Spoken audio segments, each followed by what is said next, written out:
Hello students, today our topic is about law of exponents. Product law, quotient law and power law. This topic is based on maths. First, what is power?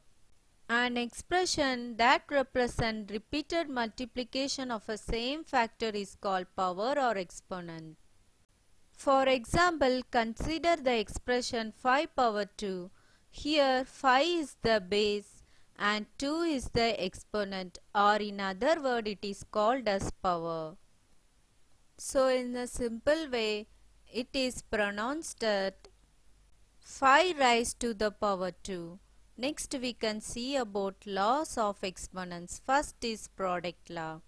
What is meant by product law?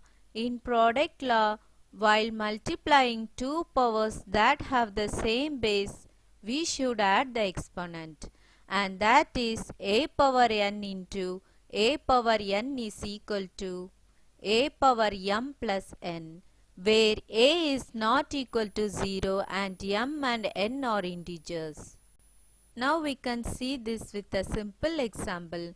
2 power 2 into 2 power 3. Since here the base are same, we should apply the product law, and the product law is a power m into a power n is equal to a power m plus n.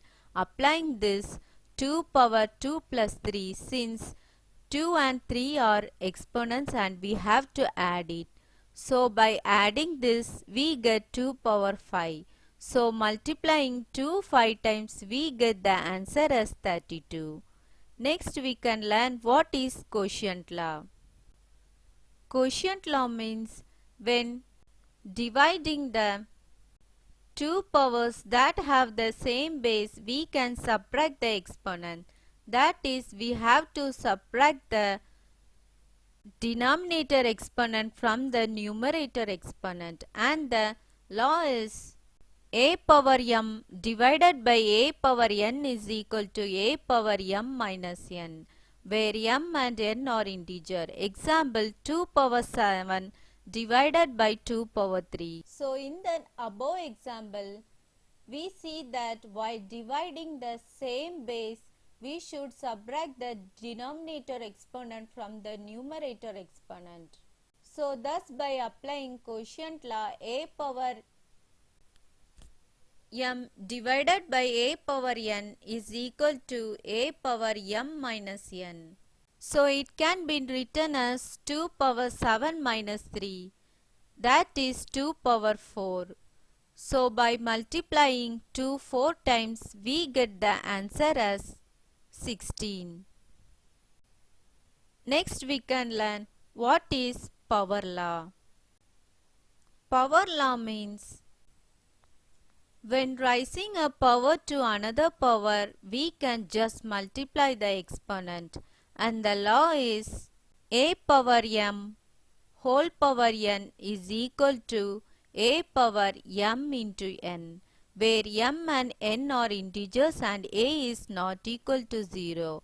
Consider the example 2 power 2 and the whole power 3. So here, while raising a base with a power to another power, we should multiply the exponent. So by applying power law, this can be written as 2 power 2 into 3 and thus 2 power 6, and by multiplying 2 6 times, 2 into 2 into 2 into 2 into 2 into 2, and thus the answer is 64. So three laws of exponents we have seen, and what are the cases we have to apply it. Base are same, we have to add the exponent. While dividing the base are same, we have to subtract the exponent. And while raising a base with a power to another power, we have to multiply the exponent. Hope you understood. Thank you.